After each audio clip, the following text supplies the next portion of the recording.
नमस्कार मित्रांनो, शेतकरी कर्जमाफी संदर्भात महत्त्वाची अपडेट आहे। मित्रांनो, शेतकरी कर्जमाफीसाठी 17 एप्रिल 2025 रोजी दुपारी 1 वाजता मुंबई या ठिकाणी बैठक आयोजित करण्यात आलेली आहे। मित्रांनो, विधानसभा निवडणुकीत दिलेल्या आश्वासनाप्रमाणे राज्य सरकारने शेतकऱ्यांचे कर्ज माफ करावे, त्यांच्या शेतीमालास हमीभाव मिळावा यासाठी माजी आमदार बच्चू कडू यांच्या नेतृत्वात प्रहार जनशक्ती पक्षाने शुक्रवारी 11 तारखेला कृषी मंत्री यांच्या नाशिकमधील निवासस्थानाबाहेर मशाल आंदोलन केले। या प्रसंगी आंदोलकांनी घोषणाबाजी करत शेतकऱ्यांचा सातबारा कोरा करण्याची मागणी केली। मात्र या मोर्चावेळी बच्चू कडू यांची नाशिकला कृषी मंत्री यांच्यासोबत भेट होऊ शकली नाही। मग त्यावेळेस कृषी मंत्री हे नाशिकमध्ये नव्हते, ते सिन्नरमध्ये होते। तर मग सिन्नरला जात असताना या ठिकाणी बच्चू कडूंचा ताफा पोलिसांनी घाटातच अडवला, परंतु कोकाटेंच्या भेटीशिवाय परतणार नसल्याचा पवित्रा बच्चू कडू यांनी घेतल्यानंतर पोलिसांनी कोकाटे आणि बच्चू कडू यांच्यामध्ये फोनवर संवाद घडवून आणत कर्जमाफी संदर्भात येत्या गुरुवारी 17 एप्रिल 2025 रोजी मुंबईत बैठक घेण्याचे आश्वासन दिले आहे। त्यानंतर बच्चू कडू यांनी त्यांचे आंदोलन मागे घेतले असले तरी 17 तारखेला कर्जमाफी संदर्भात सकारात्मक निर्णय झाला नाही, तर दर 15 दिवसांनी एका मंत्र्याच्या गाडीची हवा सोडणार असल्याचा थेट इशारा सरकारला बच्चू कडू यांनी दिलेला आहे। तर मग मित्रांनो, अशा प्रकारे महत्त्वाची अपडेट आहे। जर सरकारने या ठिकाणी 17 तारखेला शेतकरी कर्जमाफी केली नाही तर आणखी तीव्र आंदोलन केले जाणार आहे। कुठं आहे ते माहित नाही, तर ते शोधतोय आता कुठं आहे ते। तर तुम्हाला पोलिसांनी रोखलंय, नेमकं काय सांगितलेलं आहे? ते बोलत होते सिन्नरला या म्हणून, आम्ही तिथून म्हटलंय तुमच्या याच्यावर मला वाटतं रेकॉर्डवर पण आहे, आणि ते सांगितलं सिन्नरवर या। आम्ही सिन्नरला आलो तर पोलीस म्हणतात ते इकडे नाही, ते शहरातच आहे। तर असं म्हणजे मंत्र्यांनी असं करू नये। नाही, पण पोलिसांनी काय म्हटलेलं आहे तुम्हाला अडवलं? पोलिसांनी म्हटलंय का ते सिन्नरला नाही तर तुम्ही इकडे जाऊ नका, ते नाशिकला आहे। मग ते म्हणतात, मंत्री म्हणतात आम्ही सिन्नरला आहे, पोलीस म्हणतात आम्ही नाशिकला आहे। हा, मंत्री साहेब आहे। हॅलो, अहो माणिकराव, तुम्ही सांगितलं सिन्नरला आहे, मग आम्ही तुम्हाला म्हटलं आम्ही सिन्नरला येतो, आणि ह्या पोलिसांनी आम्हाला अडवलं कारण नसताना। अहो नाही, माणिकराव लक्ष, माणिकराव तुम्ही लक्षात घ्या। माणिकराव, माझं तर ऐका एक मिनिट।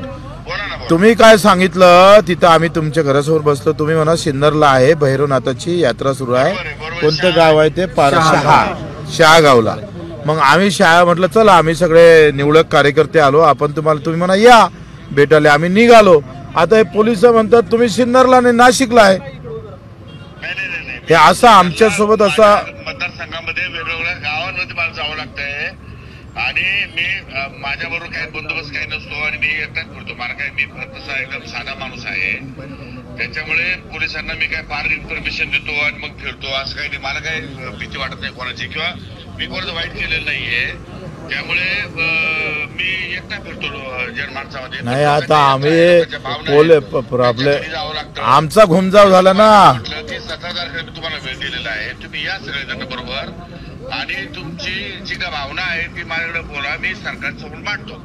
एकदा आपल्याला सांगितलं नाही, फक्त आता एकदा कन्फर्म करा, म्हणजे पोलिसांना आम्हाला अडवून ठेवलेलं आहे।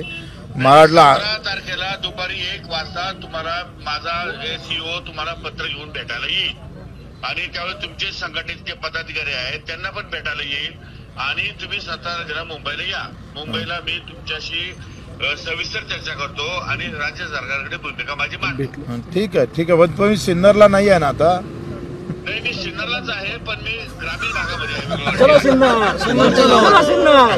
आमच्याकडे 15-20 गावांमध्ये ठीक आहे, मोठा आहे, आणि गावागावामध्ये यात्रा असतात। ठीक आहे, तेवढं फक्त मला समजून घ्या। हो, ठीक आहे, आता झालं क्लिअर।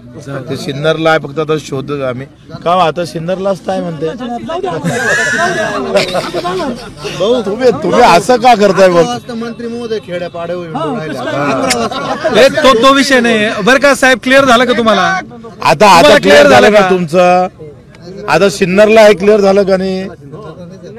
हे पाहतो अरे हे कसं आता तुम्ही घ्या बाईट त्यांची साहेबांची बाईट नाही, त्यांनी आता 17 तारखेला मीटिंग घ्यायचं सांगितलं. 17 तारखेला 1 वाजता मीटिंग घेऊ, त्यांच्यावर विश्वास ठेवू.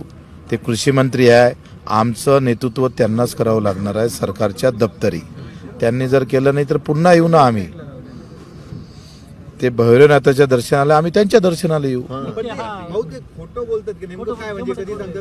नाही, हे पोलीसवाले म्हणतात नाही आहे आणि माणिकराव म्हणतात सिन्नरला आहे, पोलीसवाले म्हणतात का नाशिकला आहे. तर आता पोलिसांना हे माहित नाही का मंत्री कुठं आहे. मुळात आता म्हणजे आमचा हा मोठा प्रश्न झाला ना. महाराष्ट्रात असं कधी होत नाही, म्हणजे मिसिंग मंत्री झालं असं झालं ना. ते जेव्हा मंत्री मिसिंग म्हणजे त्यांचा माणिकरावचं ते म्हणतात, पोलीसवाले काय म्हणतात इथं ते माणिकराव तुम्हाला नाशिकला आहे, पण ते पोलीसवाले म्हणतात ते सिन्नरला नाही आहे, माणिकराव म्हणते मी सिन्नरला आहे. तर आता आम्ही मोठ्या अडचणीत पडलो आहे, काय करावं म्हणजे. आता ते 1 तारखेला 17 तारखेला 1 वाजता मीटिंग घेणार आहे, तेव्हा आम्ही भेटू. पण आता आम्ही थोडं सिन्नरच्या रेस्ट हाऊसला थांबतो थोडं. पिक्चर स्टाईल अडवलेला आहे, पोलिसांनी गाड्या आडवा मारलेल्या आहे, हे हाईट आहे. म्हणजे आम्ही चक्का जाम केला नाही, पोलिसांनी आमचा चक्का जाम केला आणि ह्या सगळ्यांचा चक्का जाम. आता हा गुन्हा पोलिसांवर झाला पाहिजे का नाही. आता आम्ही जर अडवला असता तर गुन्हा कोणावर दाखल झाला असता, पण आता हा पोलिसांनी आमचा चक्का जाम केलाय. म्हणजे हे पण हाईट आहे आंदोलनातली, म्हणजे पोलिसांची हाईट आहे ही. का आम्ही गाडीत बसलो होतो, म्हटलं पोलिस इतक्या वेगानं समोर का जाते. तर यांनी हे 2 ट्रक काढून ठेवले, आम्ही गेलो नाही पाहिजे म्हणून. आणि आम्ही म्हटलं आम्ही माणिकरावांना भेटायला चाललो, ते म्हणते माणिकराव इथं नाही, ते आता ते कुठं आहे ते तुम्ही शोधा, आम्ही शोधतो. नाही पण एकूणच भाऊ, शेतकऱ्यांच्या कर्जमाफीसाठी आंदोलन होतं, शेतकऱ्यांच्या हिताचे निर्णय घेणं अपेक्षित आहे. कृषी मंत्री साधी भेट देखील आपली घ्यायला तयार नाही. कृषी मंत्र्यांनी फोनवर संपर्क साधला. त्यांच्या आम्ही कर्जमाफीचा मुद्दा सोडणार नाही. मी सांगतोय सरकारला चढो की पळो करून ठेवू आम्ही. ही सुरुवात आहे. अधिक सगळे लोक घेऊन संघटित करून सरकारनं देवेंद्रजींना एक तर शब्द द्यायला नाही पाहिजे होता. आता माणिकरावनं पुन्हा शब्द दिलेला आहे का मी तुमच्या मागण्याशी सहमत आहे आणि तुमचा मुद्दा मी रेटून धरणार. तुम्ही ते सगळं ऐकलेलं आहे आणि 1 तारखेला त्यांनी मीटिंग ठेवली आहे. तर ठीक आहे, एकदा कृषी मंत्र्याचं एवढं ऐकू ना आपण. आता हे आंदोलन तुमचं स्थगित झालंय म्हणायचं की आता हे पोलिस काय म्हणते आम्हाला जाऊ देते का नाही जाऊ देते. त्यांनी आंदोलन सुरू केलं आहे. बरं, आमचं थांबलं होतंय पण त्यांनी सुरू केलं आहे. कर्जमाफी मिळेल की नाही मिळेल हा पुढचा मुद्दा, पण कृषी मंत्री तुम्हाला भेटायला देखील तयार नाहीये. म्हणजे काय शेतकऱ्यांनी जायचं कुठे. आता तो हा प्रश्न तुम्ही त्यांना विचारायला पाहिजे. खरं तर म्हणजे त्यांनी भेटायला पाहिजे होतं. आमच्या अपेक्षा त्याच होत्या का माणिकरावने येऊन भेटून समजून घ्यायला पाहिजे होतं. पण आता ते भेटले नाही. त्यांनी सांगितलं मी भैरवनाथाच्या आता देवधर्माच्या कार्यक्रमात आम्हाला नाही म्हणता येत नाही ना. तुम्हाला माहित आहे का धर्माच्या आणि देवाच्या आळू आलं तर मोठा प्रश्न येतं आणि त्याच्यामुळं आम्ही पण जास्त आता त्याला काय म्हणते हट्ट नाही करू शकत. देवासमोर कुठे देवाच्या दरबारी कृषी मंत्र्यांसमोर मांडल्या असता जरा त्याला पटकन त्यांना दर्शन झालं पाहिजे भैरवनाथाचं, म्हणजे मग आम्हाला चांगलं दर्शन होईल एवढ्याच अपेक्षा आहे.